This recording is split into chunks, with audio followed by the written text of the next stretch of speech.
Hey there everyone, this is Samuel Johnson and welcome back to the MCU Perspectives What If Edition. And today we're going to be discussing episode 5 of Marvel's What If? What If Zombies? Before I start the summary, I just want to say I love that title. It's just What If Zombies? Like, I think with just a title like that just draws you in, so good on the writers for that one. But yeah, I know I usually start these episodes by talking about what's the same between this and the main universe before I get into what happened, but honestly, the way this episode started, I think, is a perfect lead-in, so I'm going to start with that first. In this case, the episode actually opens with Bruce Banner in the Bifrost at the beginning of Infinity War, like you know how at the beginning of that movie, Thanos attacked the Asgardian ship, slaughtered half their crew, killed Loki, brutalized Thor, and then beat the shit out of the Hulk and stole the Space Stone. Well, that still happened in this universe, and just like in this universe, Heimdall, before he died, was able to send the Hulk to Earth. And just like in the main timeline, the Hulk comes crashing to Earth right down in the middle of the Sanctum Sanctorum, transforming back into Bruce Banner, with Bruce's first words being, "Thanos is coming."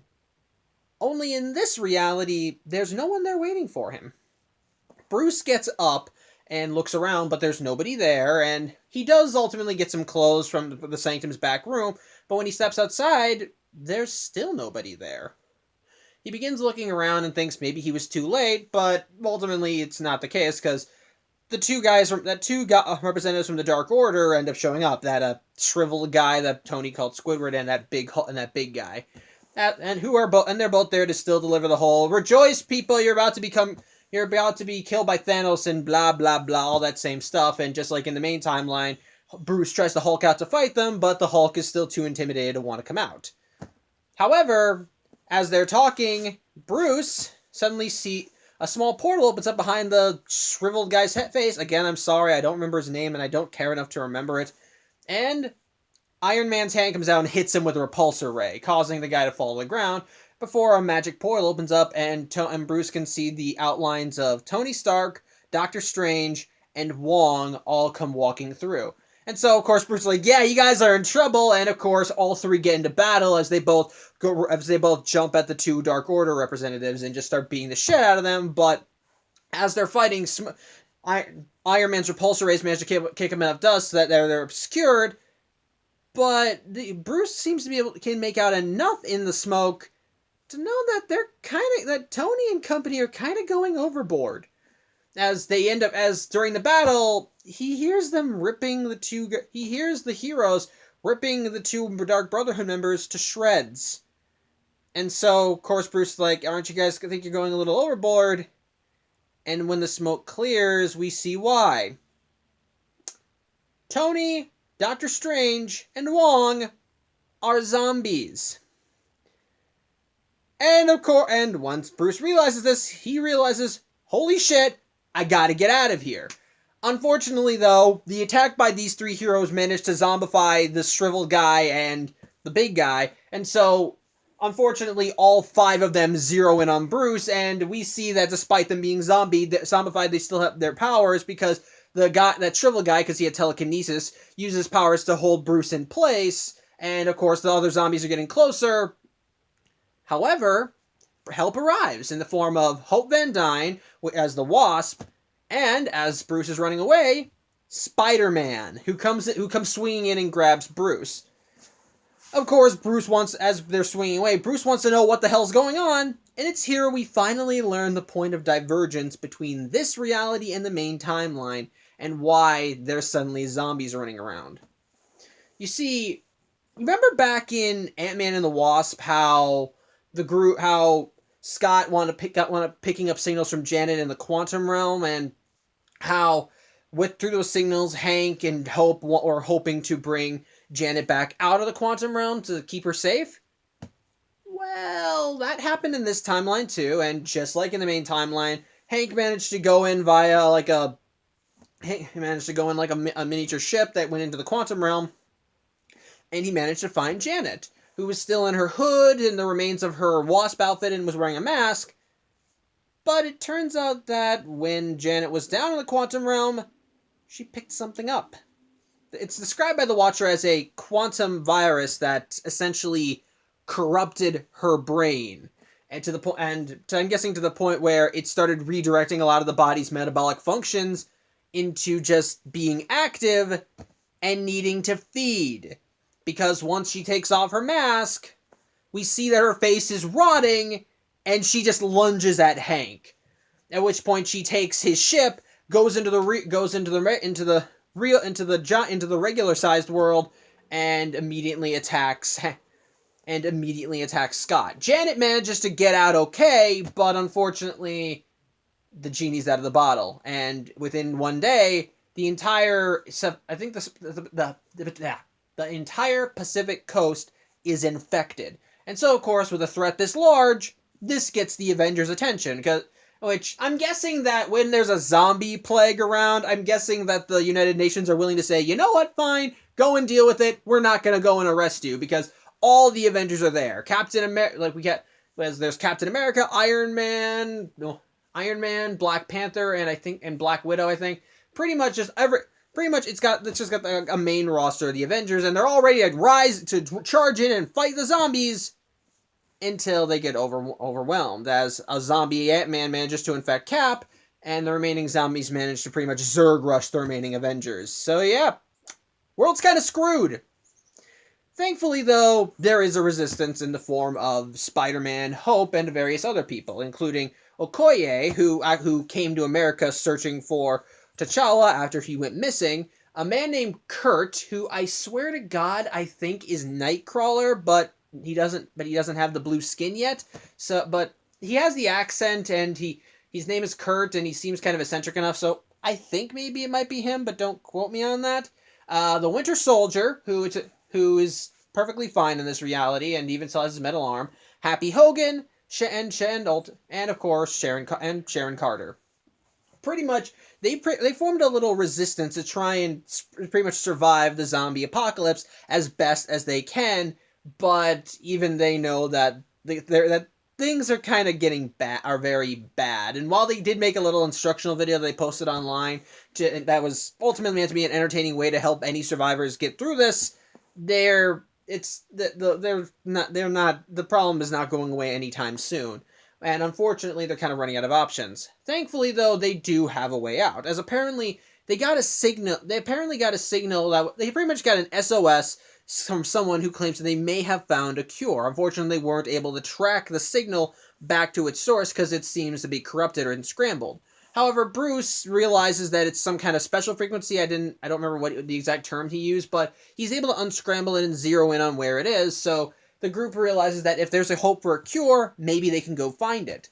As such, they realize that they need transportation to get to where the signal originated, so they break into Grand Central Station with the intent of stealing a train. Well, unfortunately, though, Okoye has not seen monster movies. In fact, this is something that Peter points out, because she immediately thinks that they all should split up, which is stupid in every sense of the word. And yes, it does come back to bite them in the ass, because when the group splits up, they're immediately onset by zombies, as the above ground team ends up dealing with a zombified Falcon who comes flying in and is just kind of flying at them and biting at them, while the below ground team, which in this case that time consists of Sharon Carter and Happy Hogan, ends up dealing with a zombie Hawkeye, who unfortunately manages to get Happy and infect him. And thankfully, Sharon is able to get out of it okay by shooting Happy in the head, because he had a repulsor on his hand, and just when he was zombified, he tried to shoot Sharon, and she managed to turn it on him before he could blast her.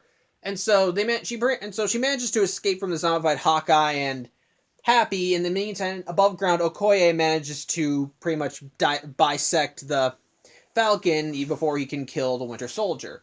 In the meantime,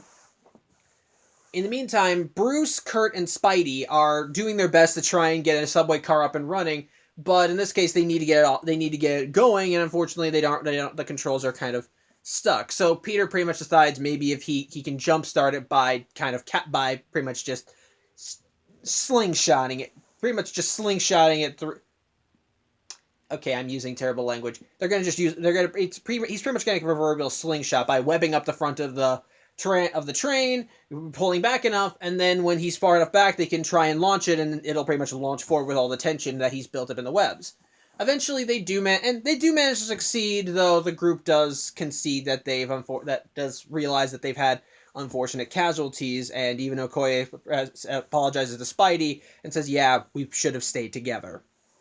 Unfortunately, they're still not out of the woods because as the train is going along, it turns out they have a hitchhiker in the form of a zombie Captain America. Hope who ultimately ends up attacking Sharon and zombifying her, but thankfully before he can go for the rest of the group, Bucky comes in and manages to fight him off, managing to throw him out of the train in pieces while also getting Cap's shield. However, as for Sharon, she's a zombie, but thankfully Hope manages to take care of her by shrinking down, going inside her, and then expanding, causing her to blow up. Unfortunately, though, Hope did not come out unscathed, as she has a cut in her suit, which, yeah, the zombie virus begins infecting her through that. The group does their best to try and keep her stable, but it's clear that this is a losing battle. They all know she's going to turn, and the only thing that's keeping them from just offing her right there and then is the fact that they might be finding a cure, though Hope of herself is a little dubious. However, by the time they finally get to where the SOS originated, they find that there is a horde of zombies surrounding the base where it originated from. This is another reason why you need to plan these out in advance, people. Sorry. But so Hope realizes that if she's going out, she's going to go out swinging, and she does admit, yeah, this is my fault, so I want to do something right. And as such, she uses the pin particles in her suit to turn herself into a giant, allowing her to carry the group over the zombie hordes and get them into the base before the zombies ultimately overwhelm her and drag her to the ground, just as the zombie virus takes a hold of her. However, even with the remaining members of the group now in the base, unfortunately they realize they're still surrounded by zombies. However, they soon notice that the zombies aren't even getting past the fence. There's even a hole in the fence, and they're not going through it. So they're wondering, well, how is that the case? And it turns out it's because of who sent the SOS. Vision. It turns out that Vision, of course, was able to survive the zombie apocalypse because, android, so they're not interested in him. But it turns out that while he was surviving, he discovered that the zombies have a aversion to the Mind Stone. And so Vision decided to do a bit of research and found that the virus pretty much targeted the limbic systems of the brain, and the virus seems to be the Mind Stone seems to be able to just fend off the virus. And so he began thinking, well, if it can fend it off, maybe some targeted bursts would be able to get rid of it. And sure enough, he tested it out on someone, and he was successful. And who was it? Scott Lang, who unfortunately is now ahead. But he's not a zombie anymore, so points where you can.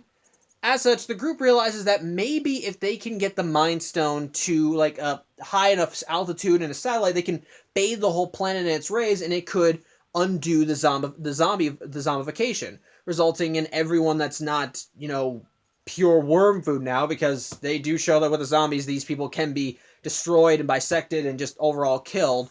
They can probably use that to reverse the zombie plague. As such, Vision says that that's impossible because that requires technology that people don't have access to right now. But Okoye says, actually, we have that in Wakanda, and it turns out that because of Wakanda's advanced technology, they've managed to keep out the zombie hordes, and it's the last refuge of humanity on Earth. So they decided they need to get the Mind Stone to Wakanda. As such, Bucky says that he'll go below ground and see if he can find any transportation out of there.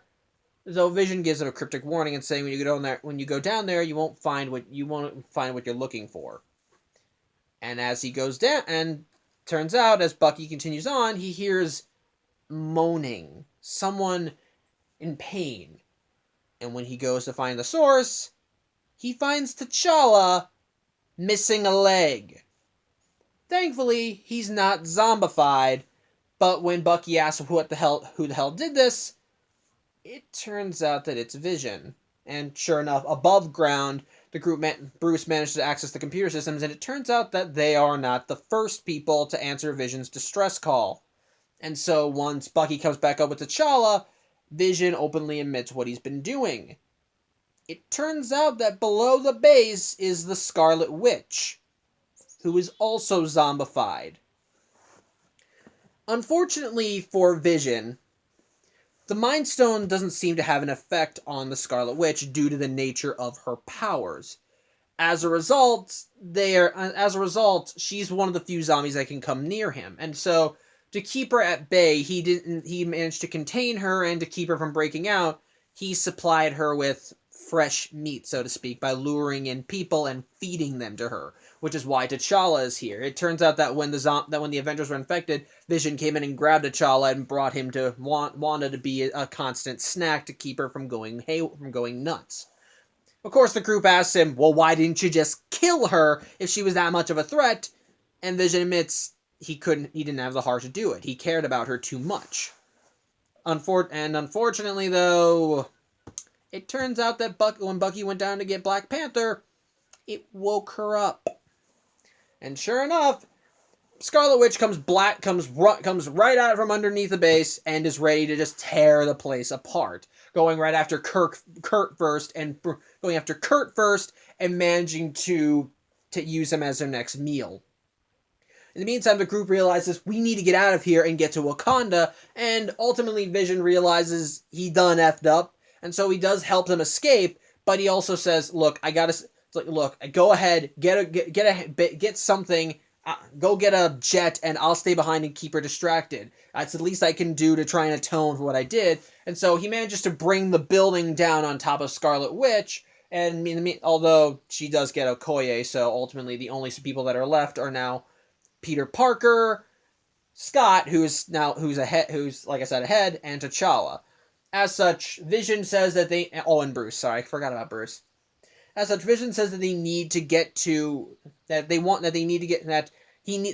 Vision decides that the best way to atone for what he's done is to pretty much just give them the thing they need, and as such, he rips the Mind Stone out of his head, and yeah, he doesn't survive the process, as ripping it out causes an explosion that pretty much leaves his body a husk.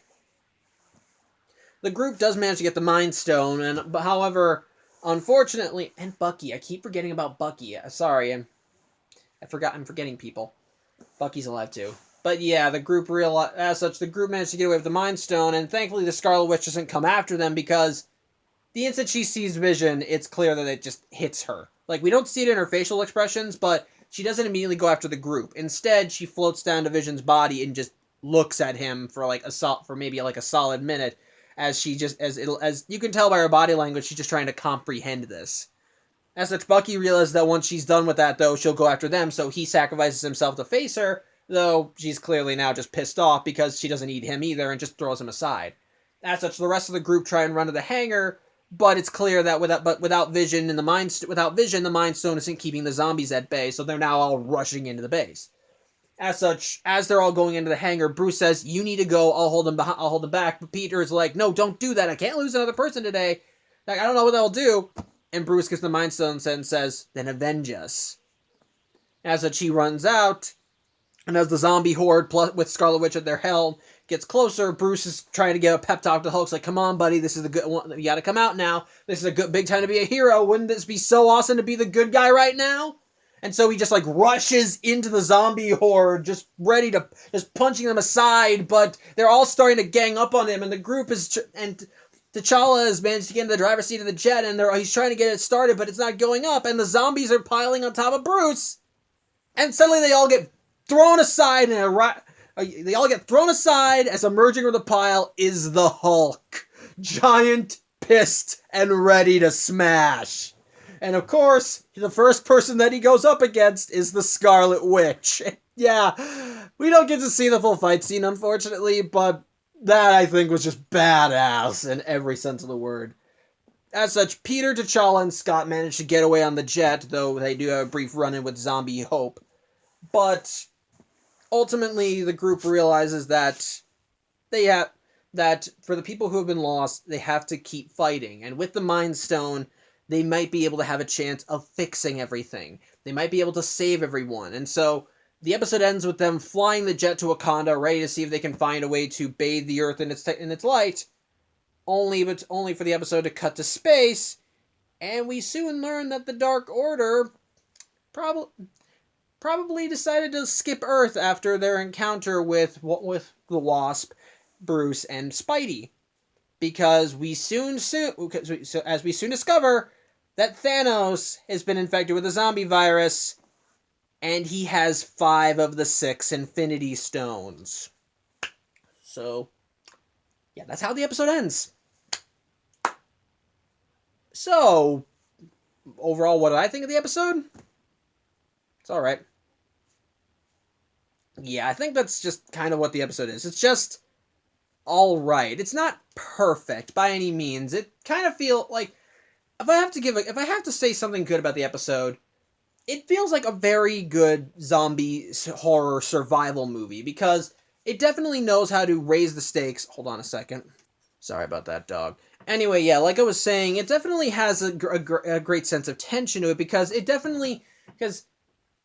do not sugarcoat just how bad of a world this is. Like, just kind of seeing the barren streets of New York as everybody is dead, seeing the zombie hordes as they start taking down Earth's mightiest heroes with almost little to no problem, seeing the heroes zombified is just horrifying. And what makes it worse is the fact that they're all still kind of intelligent. Like, I didn't talk about this when I talked about the plot summary, but these zombies are smart. They're not like basic, brains, and then just lunge at you. No, these guys can think, and they can plan. And it's showcased throughout the entire episode.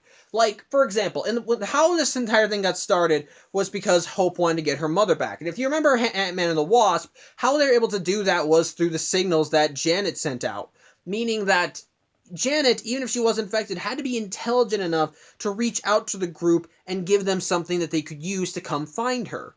And keep in mind, she didn't attack Hank until he took off her mask, which means she was smart enough to play her role until she didn't need to anymore, at which point she, for lack of a better term, dropped the facade and attacked the group, allowing her to escape the quantum realm and infect the world. So, they are smart, and throughout the entire episode, you see the zombified versions of the Avengers still utilizing their abilities and skills almost as effectively as they did when they were alive. We see, we see the zombified Tony Stark still wearing his Iron Man suit and using the weaponry and skills that he has acquired over the years as effectively as it is when he was alive. You see Doctor Strange and Wong using magic just as expertly as they did when they were alive. Captain America, Zombie Captain America still knows how to use the shield as effectively as a weapon to fight off the group. Hell, when Happy gets infected and Sharon is at his mercy, he knows that if he wants her to not fight back, he needed to blast her gun because she'd been pinned to a wall thanks to one of Hawkeye's arrows, and so just as she was trying to reach for a gun that was just out of her reach, Happy blasted it with a repulsor so he could kill her. Yeah, these people are smart, and throughout the whole episode, that's continually showcased. They know that what they're doing. The thing is, based on what they can, and here's the thing. The reason for this is because this zombie virus, I think, in my opinion, doesn't degrade the brain, it alters it. Even the Watcher says that the virus corrupted Janet Van Dyne's brain. It didn't degrade it. It's the brain is still functioning. It's just that it's operating differently than it was before. It most likely is redirecting metabolic processes to the hunger centers. The memory core portion of the brain is still intact. It's just that your primary focus when you're infected with this virus isn't just to survive. It's to feed. The brain, you just need to feed, and every cortex of your brain is trying to calculate the best way to do that, and of course, depending on the person, it ultimately can affect how they do it. We see that throughout the entire episode. Again, the Dark Order, when that gangly guy from the Dark Order was infected, he used his psychic powers or telekinetic powers just as effectively as he did when he was alive to keep Bruce in place so that the zombies could get to him. When Scarlet Witch makes herself known, it's clear that there was still intelligence in there. While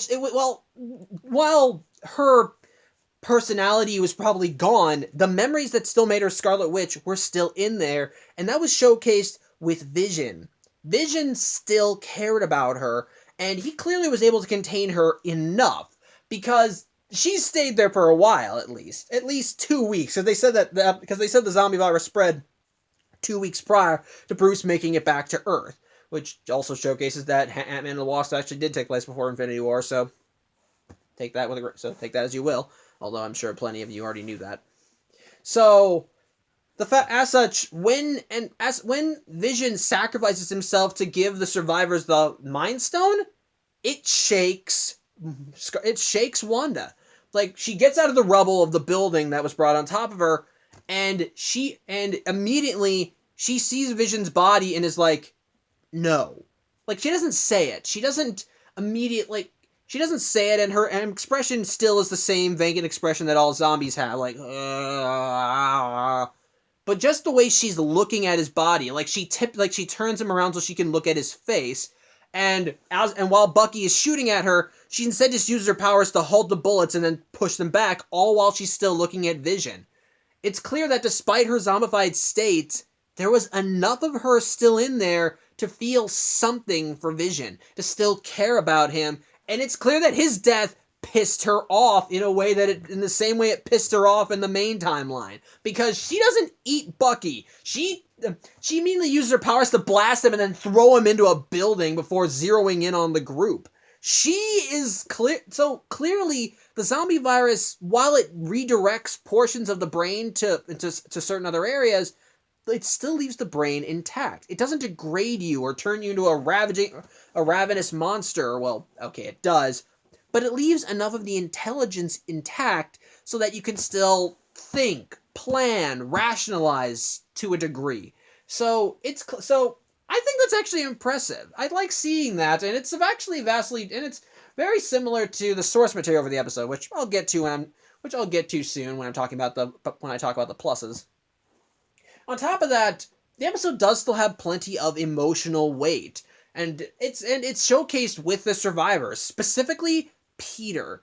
Peter, throughout the episode, is still trying to be like an upbeat, energetic kid, and like I said, the survival video he made for any potential survivors in the world is just like one of those stupid internet videos that a teenager would put up. And of course, he's got the other survivors all playing parts, and they all are willing to play it to varying degrees. They're all. It's actually kind of amusing seeing them all just take part in the zombie apocalypse. And of course, you could probably say, well, why is he trying to be upbeat? The world's ended. Well, he gives a good reason. When Janet is infected, she asks Peter, why are you trying to stay this upbeat? And Peter says, practice. Like, he's lost a lot of people prior to the zombie apocalypse. His parents, Uncle Ben, which they actually finally mention him by name in this episode, so I love that. Even Tony, because just like in the main timeline, Tony was his mentor. And so he's lost a lot, but he remembers something that his Aunt May said. And I apologize if I can't remember this word for word. I wrote it down, but I'm using my phone as a light. So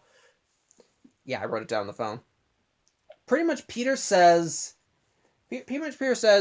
we have to keep smiling for the, it's like if we stopped smiling, then if we stopped smiling, okay, you know what? Hold on a second. Sorry, I broke down and looked at it. What Aunt May used to say was, if we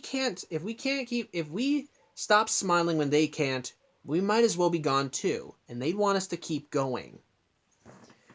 I think that's a very strong moment, and it fits so well for Spider-Man. Even in the comics, we've seen that while Peter likes to joke around, he does take the job seriously. And part of why he jokes is not just to throw his enemies off, but to keep his own spirits up. and that's also showcased in the episode. Throughout this, Peter knows just how dire things are, but he's still joking, making quips, doing constant pop culture references. But at the same time, he knows if they F this up, that's it. Game over. And they've already lost a lot of people. When Peter learns that Happy is dead, you can see that it just hurts him right then and there, but he has a job to do, so he can't let it get to him. Throughout the episode, as more and more people die, you see it having an effect on the survivors as they all are going. And it's sad. It's honest to God sad. But at the same time, it's also hopeful because those that are still alive just keep fighting. And by the end of the episode, it turns out the efforts and the sacrifices they made didn't look like they may not have been in vain, because they managed to finally get the Mind Stone, which may in fact be the key to fixing all this, to saving humanity. Although with zombie Thanos having the Infinity Gauntlet and 5 out of 6 stones, things are probably going to go terrible if this continuity is ever, revisited in the future, which I'm hoping it is, because that was a big cliffhanger right there, just seeing zombie Thanos with the Infinity Gauntlet and the stones. So yeah, I like that. And on top of that, another thing I like about this episode, what it's an adaptation of. Yeah, this episode is an adaptation of another Marvel Alternate Universe comic. Like, remember in the Captain Carter episode when I talked about how there was a precedent for Steve Rogers being Iron Man in alternate universes? Well, Marvel Zombies. That's what this is an adaptation of. Like, if you don't know what Marvel Zombies is, it's essentially an alternate universe that was established from the Ultimate line of books, wherein all the superpowered beings of Earth were infected with a zombie virus that pretty much forced them to eat the world's population. However, like with this episode, they still retained enough higher intelligence that they could plan, think, strategize, etc. But unlike this episode, they could all think, they could rationalize, they could talk. Their personalities were still there.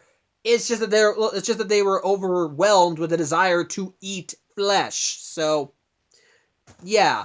I've read Marvel Zombies myself. I own the initial storylines that the universe first appeared in, as well as Marvel Zombies 1 and 2. And honestly, when I watch this episode, it has a lot of moments that mirror the comic, and I think it does it well. Like, it's not a note-to-note adaptation. Like with how the MCU likes to adapt their stories, there are some moments that clearly are callbacks to the comic, but for the most part, the story is kind of its own thing.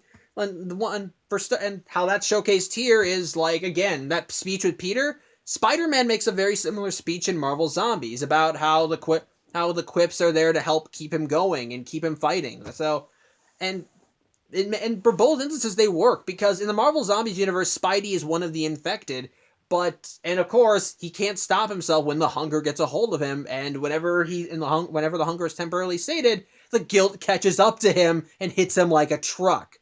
Not helped by the fact that in the comics he ate Mary Jane and Aunt May. So, yeah, that's trauma for you. But both the comic and the episode have similar scenes, and the scene with Black Panther on a gurney with his leg gone, that is also taken right from the comic. As in the comic, Hank Pym, to keep his sanity, had captured Black Panther and had been systematically chopping off pieces of his body to keep himself fed and keep his mind astute, so he could try and find a cure for the virus. Though even Hank admits that if they found a cure, he probably couldn't go back to being the person he was before. So I like seeing that, and the episode definitely still captures that same momentum. The zombies may not be exactly the same, but it's still very much interesting to see. But yeah, what keeps the episode from being good, or what keeps it above being what keeps it from raising above just all right? It feels rushed. One of the major it really just feels rushed. A lot of the major plot, we feel like when we get thrown in the episode that we're right in the middle of the story, because after Bruce gets recruited, the episode just hits the ground running and does not slow down for a second. They keep after they get Bruce, they're like, okay, we gotta get to the SOS, we gotta get to the train station. Then they're attacked by more zombies. They have to keep going. More people die. People die. They encounter more zombies. More people die after they take care of them. They manage to get there. Yeah, right there. A very convincing. Hope gives a heroic sacrifice. They find Vision. Turns out that he's keeping Scarlet Witch. Yada yada yada. It feels unfortunately rushed. Now, I'm not going to say that the episode is, and unfortunately because of the rushed nature, a lot of the deaths don't feel like they carry any weight. We know enough about these characters that we feel sorry when they die, but not a lot of them stay or long enough for you to develop an emotional attachment to them in this point in time. Happy gets killed very early on, and he's still treated like a joke. Sharon, while it does carry more weight, is treated like similar cannon fodder. And just more and more, as more characters get killed off, if they start, it feels like that not a lot of them carry weight. Even Okoye and Kurt, unfortunately, it feels like their deaths are a little hollow. Although Okoye does manage to get one last badass line before she gets eaten by saying Wakanda forever as she helps T'Challa get out from from Vision's base. So, at least there's that, but because of the rush nature, whenever a major character dies, it doesn't hit you as deep as it should. It just feels like, oh, that sucks. And then you just move on. Which, to be fair, in a zombie world, you gotta have that mindset. There's no time to mourn. If you have time to mourn, then there's enough time for the zombies to get you. But with the rush nature of the story, there's not enough time to breathe. And as a result, not a lot of the deaths hit you as deeply as they should. Now, to be fair, there are still emotional moments. When Janet sacrifices herself knowing that the zombie virus is slowly infecting her, that felt like it carried a lot of weight as we see her grow and just stomping through the zombie hordes to try and get them out, to try and get the group to the base. And her last words are, Peter, Peter, smile for me, before she gets dragged down before she falls to the ground. That's just sad. Like, oh my god, that is sad. And at the same time though, that's also given enough weight. When T'Challa, Scott, and Peter managed to get away on the jet, of course the zombie Hope tried to stop them, and Scott, who's no longer a zombie, but unfortunately is still a head in the jar, sees her, and it's clear that him seeing her like a zombie, it hits him. It hurts. And as they're flying away, Peter assures him she helped us get into the base, and Scott says, "That's twice that she saved me." It's like, there are emotional moments there. And there are plenty of badass moments, too. Again, the aforementioned Hulk charging into a horde of zombies and fighting the zombie Scarlet Witch. That is effing awesome. And there is no way you can tell me that that's not the case. But, unfortunately, because of the rush nature, it doesn't really give you enough time to really fully kind of appreciate the gravitas of the situation, which I understand. It's like a 33-minute episode, and this vlog's going for 37 minutes, so so if you're still watching this, kudos on you. But at the same time, it feels like the episode should have had more weight to it beyond those emotional moments. And those emotional moments aren't bad. Do not get me wrong. Peter's bear moment, I love that. When Janet sacrificed herself, I love that. Bruce charging in to kick ass, that's awesome. There is enough emotional weight, but when characters when characters get killed off or they sacrifice themselves in ways, it feels just hollow. Even when Vision sacrifices himself to try and repent for his sins, it feels like a quick heel face turn. Because when they learned that he was feeding people to Scarlet Witch, it definitely added an air of, oh my god, he's nuts, before they managed to convince him, before he's finally convinced, yeah, you know what, you're right, maybe I am, maybe this is going too far. Like, what? On top of that, the ending. The ending just was like, eh. I know it's supposed to be a cliffhanger, but that's the thing with What If. These episodes may not be revisited in the future, and unfortunately, that's even more so with how What If operates. Most of What If stories are self-contained stories that take place in their universe. It's why I like seeing conclusions. I like seeing how things go, because if they end on a moment where they say, no, we still got more work to do, it feels like, well, then why can't we see it? And that's unfortunately the case here. By the end, we do have hope that they'll fix everything. They have the Mind Stone, and they know the Mind Stone can probably fix everybody, but again, they don't get to Wakanda. They're still flying to Wakanda. The group is still flying to Wakanda, and then the episode ends with zombie Thanos. So you're kind of made clear. So it's clear there probably should be more to the story. We're just not seeing it. So sucks to be us, I guess. It's just part of me is hoping that this is like a two-parter. That maybe the next episode will continue it, but based on what I've seen, what could be the next episode, that might not be the case, because I think the next episode is a completely different What If. So in my opinion, we're kind of getting kind of the short end of the stick here. However, but again, the episode itself is not bad. It's still all right. The idea of a zombie apocalypse, I think, is still done well and definitely carries enough weight to it. There are still enough emotional moments to keep you invested. While the story does feel rushed, it does give you do want to see things get better as you see the Marvel universe get dragged down. There is and there is still humor. It's still the MCU, and admittedly, yeah, humor is kind of essential in the zombie apocalypse. Even the ending, while I am disappointed by it, does still give you hope that things will improve. It doesn't give anything definite, and it's clear that the story ain't over.